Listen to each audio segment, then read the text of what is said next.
Es difícil entender que estos depredadores no sufren trastornos psiquiátricos graves como la pedofilia, sino que padecen patologías o enfermedades del poder potenciadas por personalidades narcisistas originadas en infancias traumáticas, carentes de cuidado y afecto, formadas por una educación basada en una cultura represiva y opresiva. Con esto no quiero decir que no haya responsabilidad personal, sino que estos monstruos son hijos de nuestra sociedad y de nuestra cultura. Diferentes estudios indican que el promedio de edad de los sacerdotes abusadores es superior a los 35 años y, por lo general, no tienen antecedentes de haber abusado antes de su ejercicio sacerdotal. No se han podido establecer patrones psiquiátricos que definan un perfil de tipo pedófilo entre ellos. Mi experiencia en aquella parroquia tenía mucho más que ver con un fenómeno de sometimiento y subyugación que con el abuso meramente sexual. No todos los jóvenes éramos víctimas de este tipo de abuso, pero casi todos sí del psicológico. Tras nuestro caso, fueron apareciendo muchos otros en diversas parroquias, movimientos católicos y congregaciones religiosas en las que se repetían los mismos mecanismos. No solo ocurrían en Chile, también en cualquier lugar del mundo donde hubiese presencia clerical vinculada a la Iglesia Católica. Se trata de un estilo de construcción de poder en el que el abuso psíquico, espiritual y sexual es parte fundamental de determinados grupos que ven en la Iglesia una plataforma de dominación y sublimación para compensar estructuras de personalidad patológicas y que pueden deformar y transformar a muchos de quienes son víctimas inconscientes de dicho peligro. Y este es el comienzo del capítulo 2, Rumbo al Vaticano, del libro del cual vamos a hablar hoy en esta nueva entrega del Traficantes de Cultura. Recibimos y nos honra que nos haya aceptado la invitación al médico cirujano James Hamilton, autor de Omexul, Cómo el hombre perdió su naturaleza y conoció la violencia, libro editado por el sello Debate de Penguin Random House, quien muy amablemente acepta la conversación con este podcast. James, muchísimas gracias por su tiempo para con los traficantes de cultura. Para mí es un placer estar conversando contigo, Humberto, y todo lo que signifique difundir no solo el libro, sino que el mensaje o el contenido del libro es muy importante y considero que es un trabajo que estamos haciendo para nuestra sociedad. Y aquí hablar de un libro interesante bajo varios puntos de vista, porque también tocas tu propia historia, pero también con una mezcla multidisciplinaria, también con tu labor de médico, con un poco de antropología, neurobiología, de psicología. Hablar de la idea o hablar del camino propiamente tal. ¿Cómo, cómo es el camino para llegar a un libro como este? Mira, son en la vida hay muchas motivaciones, muchas cosas que no necesariamente están planificadas. Cuando jugamos, o el hobby que nos gusta, o el deporte que nos gusta, mm, sencillamente nos gusta, no tenemos que estar dando explicaciones. O si una persona nos gusta, nos cae bien, nos gusta y nos cae bien y ya está, se acabó. Cuando tú escribes un libro como este, es también un, eh, un proceso que se va gestando lentamente hasta que va adquiriendo cierta presión interna en tu corazón, en tu mente, en tu espíritu, que finalmente hace una ebullición y, y se transforma en una especie de experimento de laboratorio donde el ratón del laboratorio, en este caso fui yo, y donde de alguna manera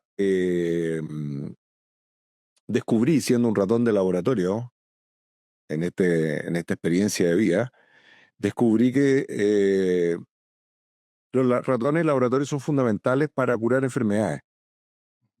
Si no estuviesen ahí no podríamos evaluar un montón de cosas, ni vacunas, ni un montón de cosas. Y de alguna manera lo que surge aquí en este libro es algo completamente inédito.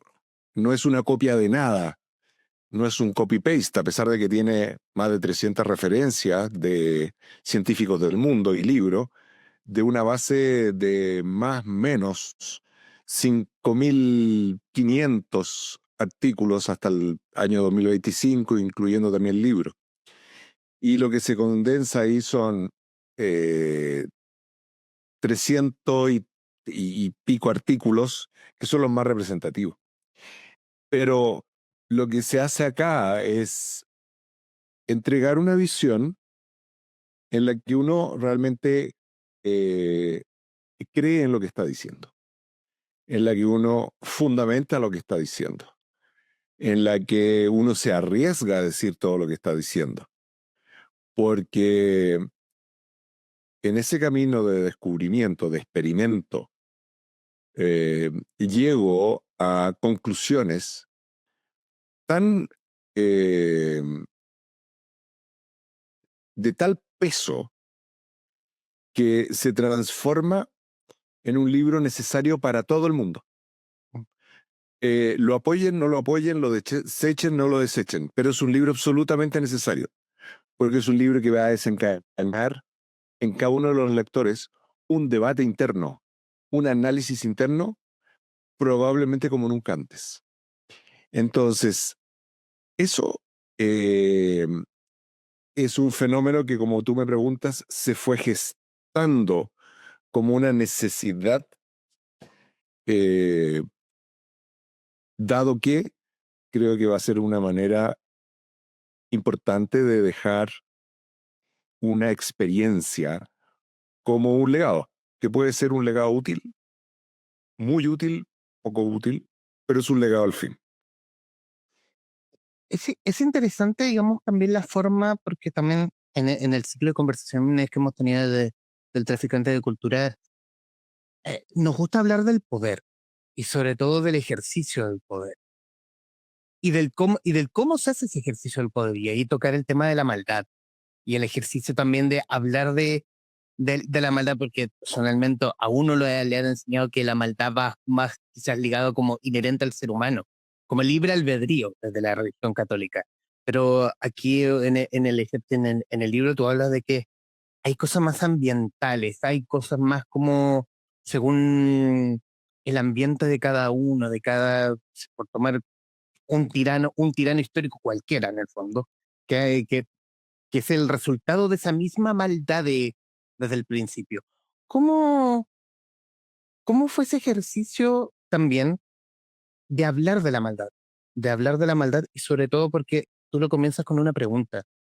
Viendo tu caso respecto de cómo viviste el tema con Fernando Caradima, el por qué fue abusado, el por qué y el por qué también sacas la culpa de quien fue víctima para ponerlo en el lugar que corresponde, que es el depredador.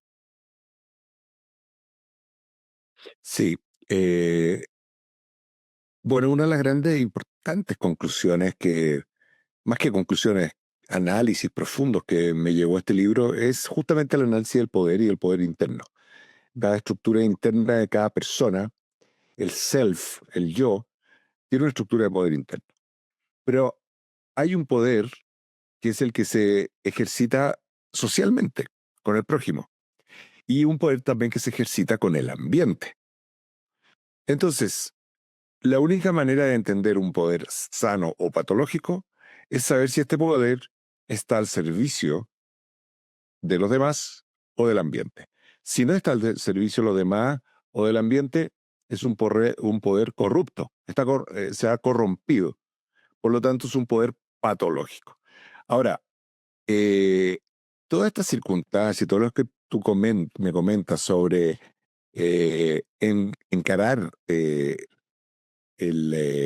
la maldad, digamos, de alguna manera, que sí, es una manera, es un nuevo enfrentamiento de quien ya no se rige por los mitos religiosos, sino que trata de buscar de manera también científica, como en un laboratorio, eh, cuáles son los fenómenos que se van concatenando para llevar a que un ser humano, particularmente los hombres, desconozcan en otro ser humano a un prójimo.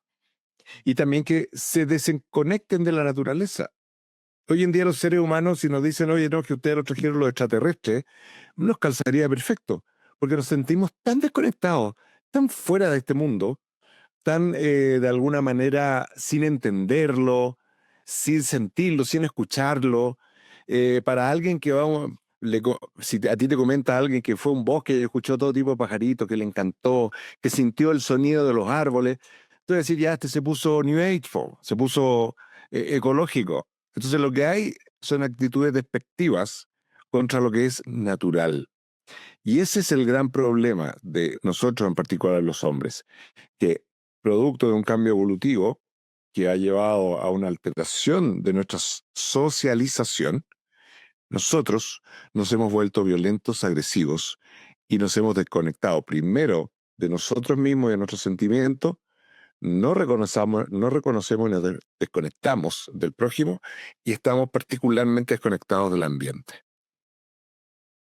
Hablas también de ese 97% de la historia humana que ha sido sinónimo de colaboración. Y también hablas que de una parte, de un hecho, esta parte donde el ser humano ya convive en tribus y esas tribus de alguna forma tienen que sobrevivir, viene la época de la cosecha, viene también de la colonización y viene de la búsqueda de guerras y viene como esa fábrica de salchichas donde tiene que seguir creciendo y a costa, claro, lo que hace 50 años llamábamos capitalismo, antes tenía otro nombre, antes ni siquiera tenía un nombre como para poder explicarlo. Sí, eh, este proceso en realidad de la evolución humana es bien importante entenderlo como un proceso de casi 7 millones de años, cuando algunos primates mayores empiezan a caminar por zonas que ya no son de selva tropical, sino que son de zonas intermedias entre bosques y sabana. Y estos seres, estos homínidos, son los supuestamente los precursores de este proceso que pasa por el Australopithecus y otros primos nuestros en esta genealogía, donde muchos de ellos se estuvieron cruzando, ¿no es cierto? Muchos de ellos fueron generando nuevas subfamilias, por llamarlo así. Y en una de ellas aparece el Homo sapiens. Por lo tanto, es un proceso evolutivo no de 300.000 años, no de 200.000 años. Es un proceso evolutivo de varios millones de años. Y ese proceso evolutivo, por ejemplo, tiene memoria de cómo es nuestra microbiota. Hizo que se nos achicara el intestino. El Homo erectus, que tiene más de 2,5 millones de años de antigüedad, tiene un intestino igual al nuestro, que somos sapiens. Tiene una microbiota definida, un sistema inmune innato definido, y tiene todo un sistema autoinmune definido en base a los alimentos que nosotros ingerimos durante prácticamente 7 millones de años. Entonces, nosotros tenemos un tampón, tenemos un print, tenemos una especie de sello, esto es como de laca, así un sello, en que todo nuestro sistema queda configurado con 7 millones de años de evolución en un sistema que era de cazadores-recolectores en un mundo con otra geografía y con otro sistema de clima que variaba mucho. Entonces, ¿qué nos ocurre a nosotros? En los últimos 7.000 años, que es apenas un 1% de nuestra historia evolutiva, cambiamos todo eso. La forma de alimentarnos, la forma de vivir en conjunto, la forma de todo. Por lo tanto, empezamos a vivir con un molde fabricado durante 7 millones de años en condiciones diferente. Mira, es como llevar una rosa o una salea a la altura. Tú dices, ya, tenemos esta rosa, esta salea, esta es nuestra configuración biológica y la vamos a llevar a Valle Nevado. La lleva a Valle Nevado, se queda sin oxígeno, o se seca o se muere, o se transforma en algún tipo de planta rastrera pequeña, que queda así, rastrera y pequeña. Y tú dices, bueno, pero es que esto es una salea. Sí, posiblemente si tú esa salea le sacas, logra tener semilla y vuelves a la tierra del plano de Santiago, de cualquier otro lugar, puede que vuelva a florecer una azalea como era antes. Y ese es el secreto de esto, que esto es reversible. Pero hay que entender que es como cualquier ser vivo, necesita un entorno que sea el entorno en el cual se fue desarrollando su biología. Eso incluye no solo el cuerpo, los tumores, la diabetes, la hipertensión, el Alzheimer y las enfermedades, sino que incluye en particular el cerebro, porque la gente cree que el cerebro funciona aparte de nuestro cuerpo, es como que del cuello para abajo, si nos cortan la cabeza, nosotros seguimos pensando, si nos echan sangre, seguimos pensando y hacemos nuestra vida. Totalmente falso. O sea, nuestro cerebro funciona en tándem, en comunicación permanente y no puede existir, no puede sobrevivir sin la microbiota intestinal, sin todo el resto de nuestro sistema. Y si tenemos una enfermedad como la diabetes, quiere decir que llevamos más de 15, 20 años previos ya en inflamación para que se desencadene la diabetes. Por lo tanto, llevamos 20 años enfermos, sin darnos cuenta. Pero eso nos cambia también la personalidad, la forma de actuar, nuestro contacto con los demás, nos altera el cerebro, porque no está aparte del sistema nervioso central, nuestra forma de raciocinio no está aparte. Por lo tanto, si una persona debuta con una diabetes, quiere decir que lleva 15, 20 años con inflamación, con nube mental, con cambios de ánimo, con todo tipo de alteraciones del punto de vista conductuales, de percepción, de inteligencia. No sé si me explico. Nosotros vivimos una especie de magia misteriosa cultural donde nos tienen engañado una serie de personajes. Nos tienen engañado la empresa farmacéutica, nos tienen engañado la empresa alimentaria, nos tienen engañado los políticos, nos tienen engañado las grandes empresas, todo el mundo nos tiene engañado. Porque ¿qué haces tú con 8 billones de habitantes si cada uno se le ocurre hacer lo que quiere y se va a vivir un pedazo de tierra en el planeta? No hay control. ¿Y por qué los estados se fueron generando hace 5.000 años? Esencialmente, y las leyes, esencialmente para la seguridad del Estado y el control de los habitantes, nada más. ¿Te fijas? Entonces, ¿qué ocurre? Que eso también incluye nuestra cultura, nuestra religiosidad, un montón de otras cosas. Pero la verdad bruta, la verdad dura, es la verdad científica. Nosotros estamos viviendo en un sistema que no está adecuado a nuestra estructura biológica que se armó, biológica incluye la parte cerebral, que se armó 7 millones de años. Es interesante también, tocando también el tema con la diabetes, que quizás esa también, esa inflamación, esa nube mental respecto que la tienes hace 20 años y quizás hace varias generaciones más, porque es algo más heredado de tu padre, tu madre, tu abuelo, y ya un largo, etcétera. Bueno, lo que tú dices es muy importante aclarar porque más del 80% de las enfermedades no son heredadas por nuestros ancestros del punto de vista de herencia cromosómica, o sea, de cómo está escrito el ADN, sino que son herencias epigenéticas. ¿Qué significa eso? Que son partículas que se le pegan de manera extraordinaria al ADN y que se pueden transferir de generación en generación. Como por ejemplo el trauma de una hambruna, el trauma de un genocidio, etcétera, se va a transmitir por lo menos 3, 4, 5 generaciones. Eso no es porque venga una falla en el cromosoma. Eso es porque los impactos del trauma ambiental se marcan en el ADN y los cromosomas. ¿De acuerdo?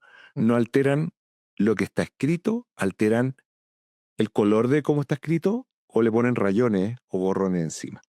Entonces, es bien importante lo que tú dices porque el 90% de los diabéticos del mundo podrían tener una predisposición porque algún familiar fue diabético. Pero si tuvieran buena alimentación y fueran delgados, con el peso adecuado, nunca habrían sido diabéticos. Nunca. Lo mismo pasa con el Alzheimer, lo mismo pasa por la hipertensión, pasa por las enfermedades cardiovasculares. Lo que te quiero decir con esto es que nosotros vivimos en un sistema que nos enferma y del cual nos hemos ido aprendiendo a tratar de no mejorar, de estabilizar. Porque cuando yo te digo que una persona que debuta con diabetes o una persona que debuta con hipertensión, es porque esa persona lleva años ya enfermo y el sistema de hemostasia corporal o de equilibrio corporal fisiológico, ¡pum!, fue superado. Fue superado. Y cuando se supera la capacidad de tu cuerpo de mantenerte bien ordenado, en equilibrio, ¡pum!, aparece la enfermedad. Pero ya la traías de antes. El que no aguantó fue tu cuerpo. Entonces, eso es muy importante entender. Y eso no depende de que tú lo hayas heredado de tus padres. Depende del ambiente en el que tú estuviste en el útero materno, los primeros 1000 días de vida y cómo creciste durante tu infancia, adolescencia y adultez. ¿Qué te quiero decir? Que tu salud está en tus manos. Ujú. Si descubres bien cuáles son los factores que te llevaron a cierta característica, obesidad, no obesidad, lo que sea, el poder revertir eso está en tus manos. Nos falta la información porque no todo el mundo sabe. Pero esa es nuestra pega, tanto tuya como mía, divulgar el conocimiento, que es lo único que nos va a hacer libres. Conversamos con James Hamilton, autor de Omexul, su libro editado por Debate. Quiero salirme solo un poco del libro, o sea, irme más al camino editorial. ¿Cómo, cómo es, cómo, cómo es la publica? ¿Cómo llegan las publicaciones? Como tengo una idea, tengo el libro, llegas a Penguin España, porque tú debutas en España y de ahí el libro llega a Chile. ¿Cómo es ese camino editorial?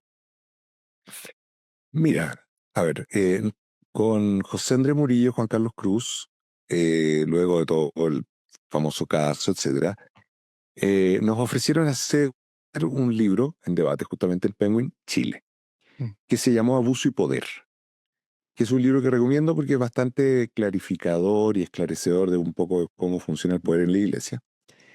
Y de ahí, bueno, luego de ese primer libro, eh, existía un contacto con Penguin Random House a través de su director en Chile. Y su director en Chile, Melanie, yo tuve estando en Europa, en Barcelona, bueno, tuve esta inquietud, esta motivación muy poderosa y le pregunté a Melanie si había algún editor, alguien en Barcelona de la empresa al cual yo pudiera contactar. Y ella me dio todos los contactos, yo mandé los mails y me contestó el editor como en 2 o 3 meses después. Yo en realidad había dado por perdido eso y estaba igual avanzando en el libro, pero después de ir a buscar a ver quién me lo quería publicar. Y me contesta y muy amablemente, y bueno, armamos una reunión donde yo le planteé el proyecto, que en principio se iba a llamar La ciencia de la reparación. Y, pero esto en realidad estaba con el material como de 4 o 5 libros simultáneos.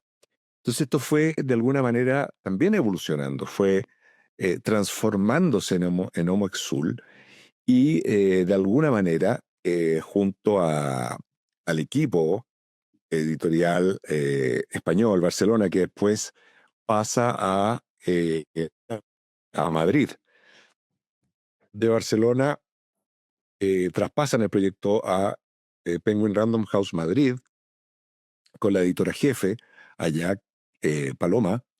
Y bueno, empezamos ya a definir un programa, fechas, una carta Gantt.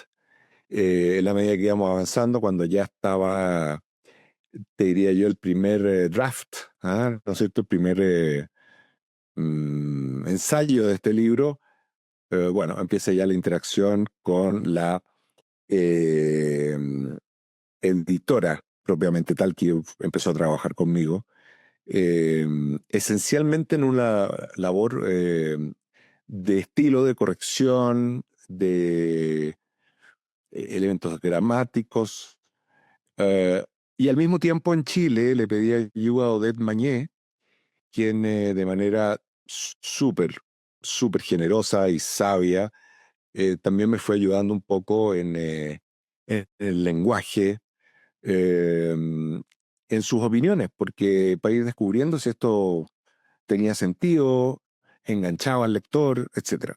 Entonces fue un camino bien interesante, donde también en el desarrollo y la escritura le pedí a personas claves y muy críticas del punto de vista de su capacidad lectora, como mi mujer, que era que yo te diría que para mí era un referente del punto de vista de un lector ávido, que leía mucho a muchos autores, por lo tanto iba a tener la capacidad de saber si el libro tenía cierta calidad o no, independiente que estos temas no le gustaban para nada.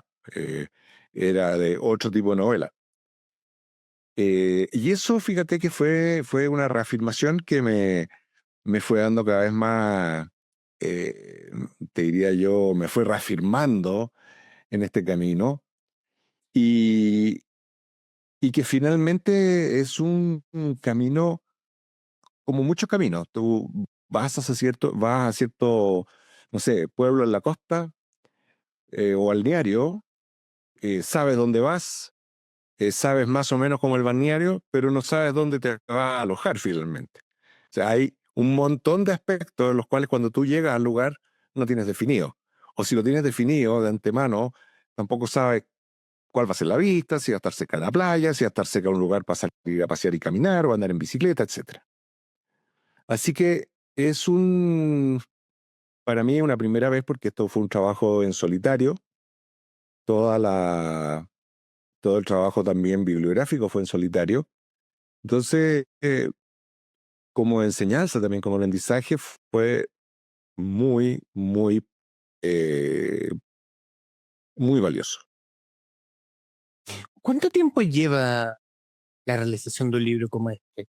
Y colando también en la misma pregunta, en esa misma búsqueda, como te encontraste, que te agarraste de un hilo, de pronto te encontraste con varios hilos más que iban de la mano de ese primer hilo. Y ahí cierro la pregunta completa. ¿Cuánto tiempo lleva un libro como este? Mira, desde los primeros párrafos hasta que salió publicado en este caso, no fue menos de 2 años y medio. Y como tú dices, efectivamente, esto es como agarrar varios hilos de de madejas de colores. Pero no solamente tú vas desilvanando, sino que al mismo tiempo, cuando empiezas a tejer esto, quieres más de un tipo de color. Entonces me estoy quedando corto al rojo, o me estoy quedando corto al azul. Entonces empiezas a escudriñar, escarbar. ¿Ah? Es como quien encuentra que un arqueólogo que está excavando en una ruina y encuentra que se encuentra unos jarrones, unas puntas de flecha. Bueno, va a seguir escarbando por ahí. ¿Ah? Y, y si bien es cierto, uno tiene un esquema mental de esta especie como de experimento científico, por decirte, eh, hay muchas cosas que tú vas descubriendo en el camino.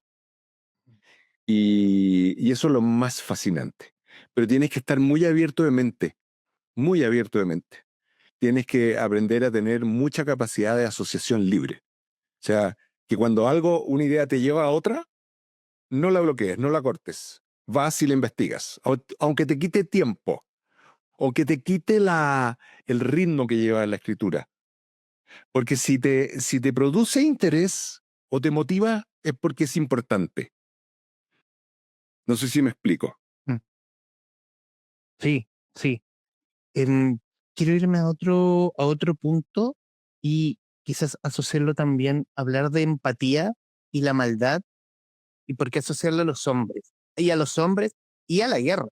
Solamente solo abrir la ventana en este momento y mirar lo que está ocurriendo solamente en Medio Oriente, la mirada de Trump en Estados Unidos, de Netanyahu en Israel, donde habita también esa consecuencia de que el hombre propiamente tal es biológicamente malo. Bueno, eh, eh, me gusta la manera en que lo planteas. Ujú. ¿Ah? El hombre biológicamente malo.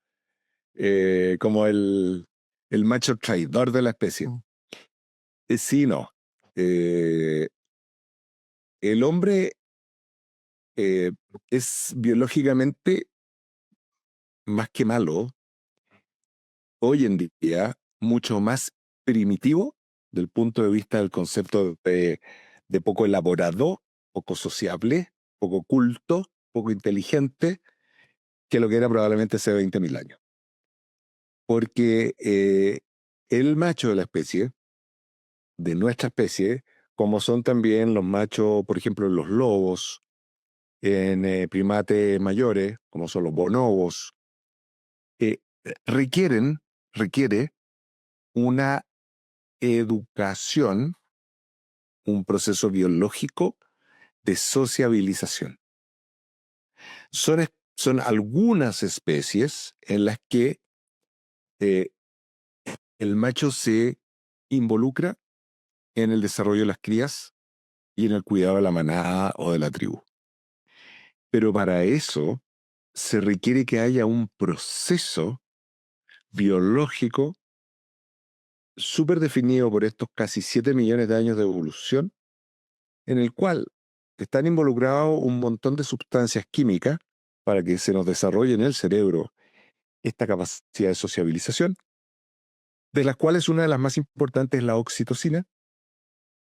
Hay otras más también, como la vasopresina y otras, que se van a producir, secretar y va a haber la capacidad de que se sinteticen en la medida que el varón tiene la posibilidad de crecer con una lactancia materna prolongada, me refiero a 3, 4 años, que es lo normal de la especie humana, y en un ambiente social donde eh, la imitación, el ejemplo y el apego le vayan enseñando a estas neuronas nuevas, a estos circuitos que permite que crezca la oxitocina, cómo debe comportarse desde el punto de vista social.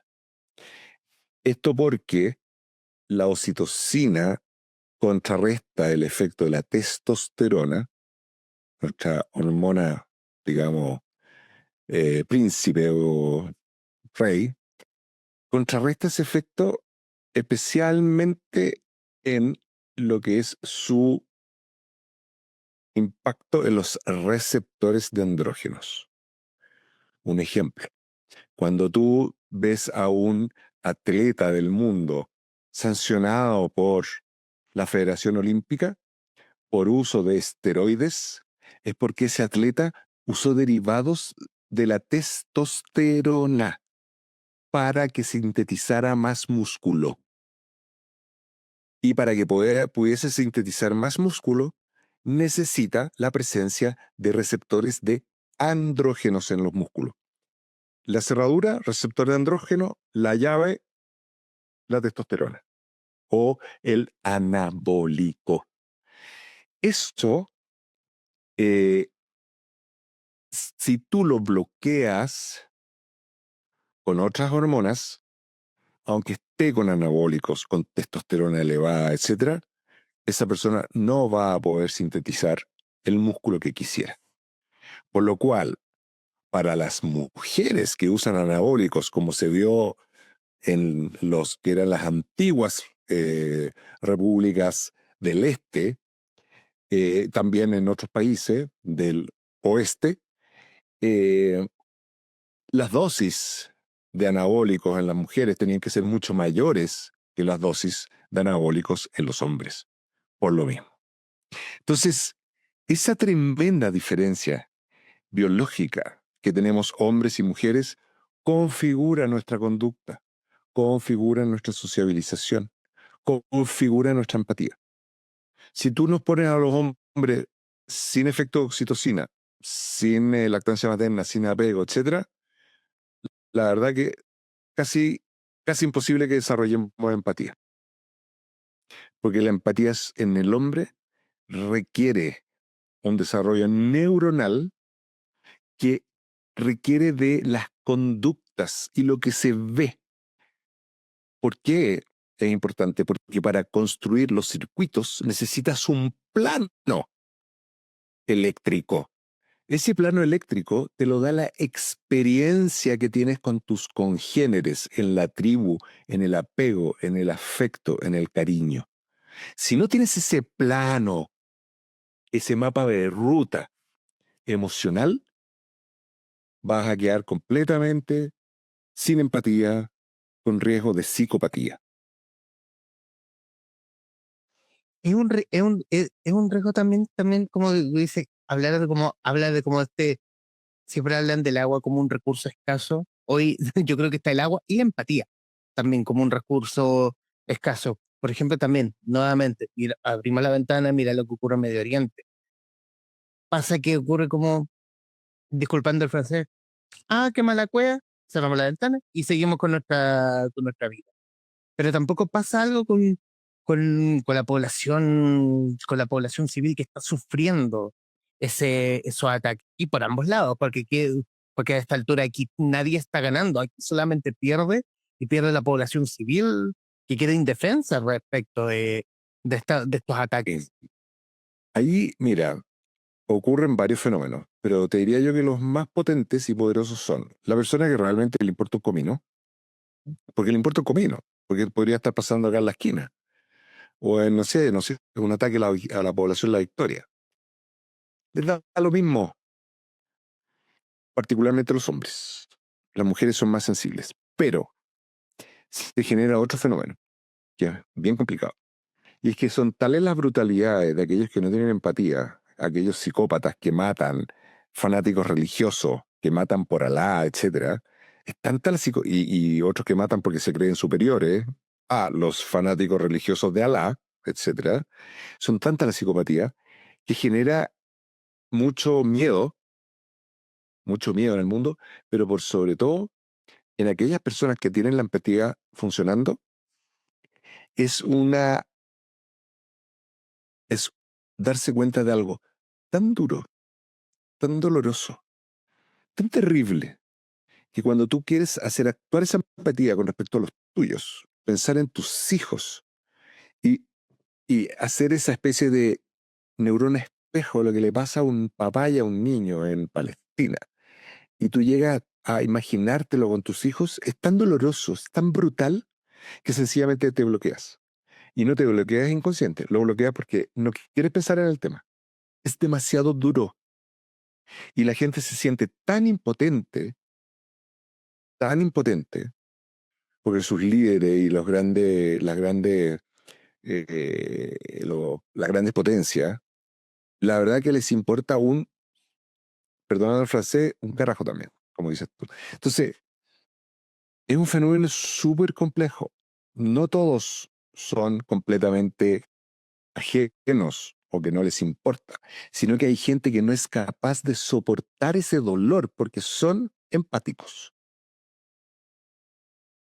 Y van a haber otros que no se atreven por miedo por su familia, por miedo por su trabajo.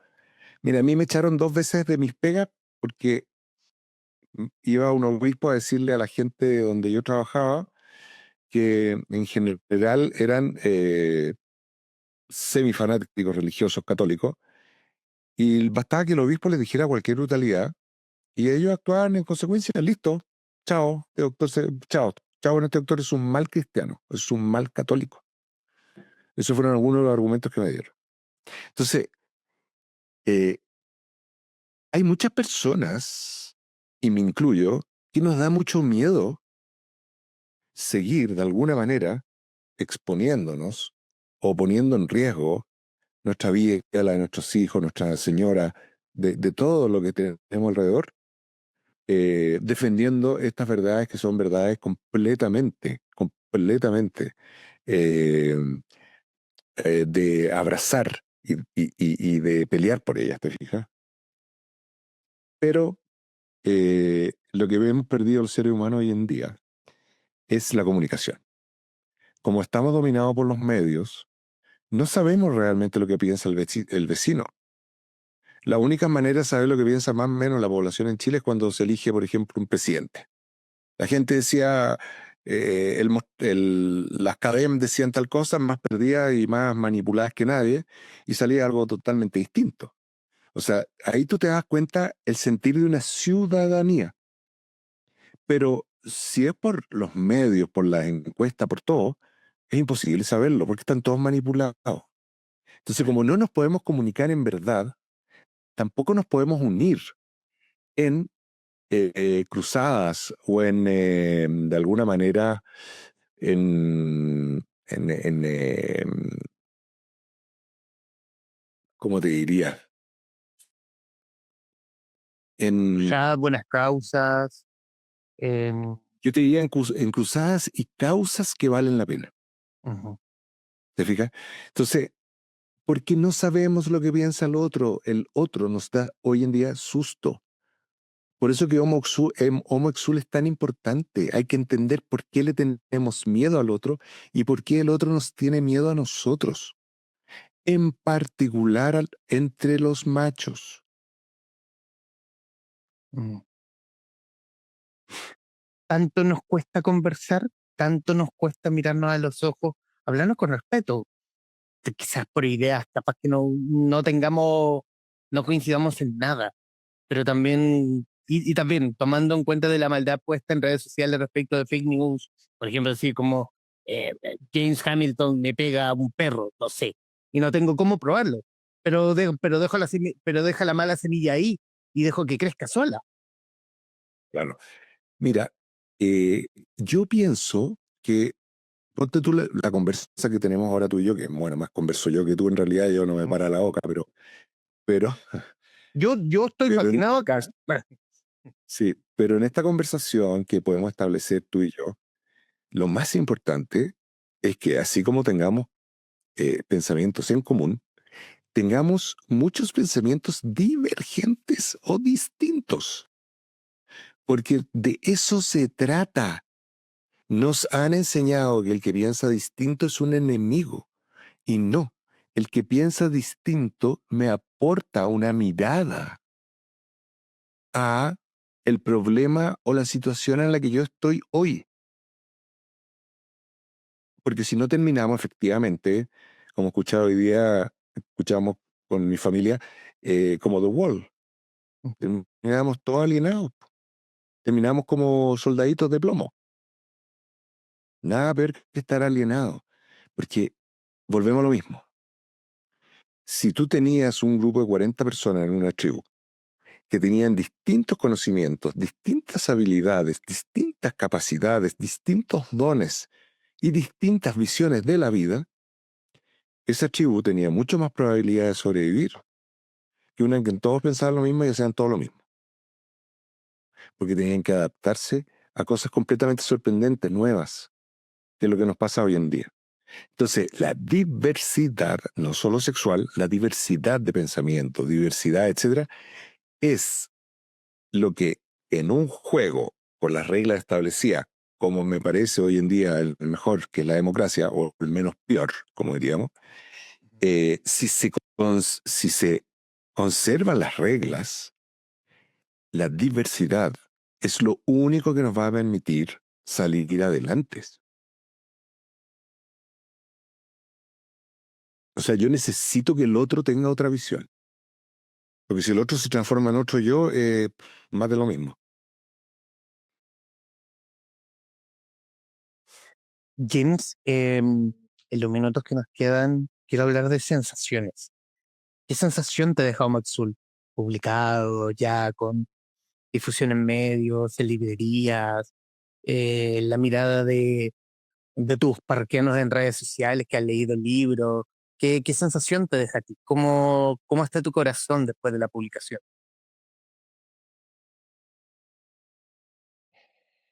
Bueno, divertido porque es un... Nunca pensé que me iba a dejar tan exhausto del punto de vista de sacarlo adelante, porque además es un pedazo de entraña, así, paz. Como tirar, no sé, po, unas guatitas a la parrilla de uno así, pa, para afuera. Eh, Al mismo tiempo, cuando releo parte, digo, ¿cómo puede haber escrito eso yo? ¡Wow! No lo puedo creer. Eh, en otras partes digo, pucha, esta cuestión de ir a leerla a todo el mundo.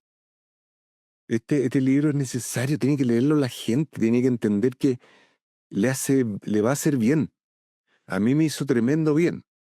Y está escrito con generosidad, imparcialidad, sin juicio, con mucha dedicación, con mucho amor, con mucha solidaridad, con mucha empatía. Entonces, tiene, obviamente, como todos, tenemos defecto y todo. Y es una primera experiencia. Me encantaría el día de mañana escribir algún otro. Pero la sensación inicial es como de un cierto vacío, luego sorpresa, y luego como que empiezas como a hacerte parte de este libro, parte de esta narración, y empiezas como a volverlo como que te vistes de él. ¿Mm? Porque refleja tu ser. Entonces te dan ganas de salirlo a defender, de salirlo a difundir, de salirlo a que la gente lo lea. O lo escuche, porque va a salir ahora pronto, espero, el audiolibro. Fantástico. Que me tocó, me pidieron que lo narrara yo, que no tenía idea. También otra experiencia.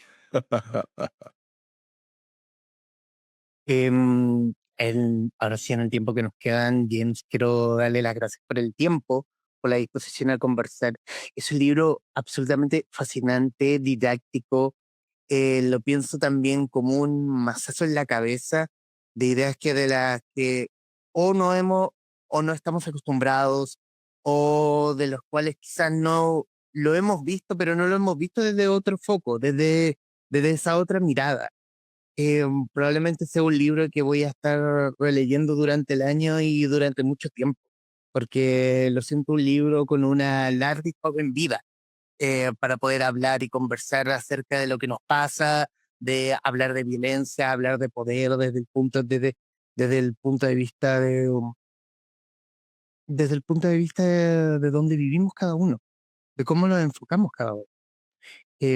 James, quiero, bueno, reiterarle nuevamente las gracias y estos minutos finales son suyos para que diga lo que guste.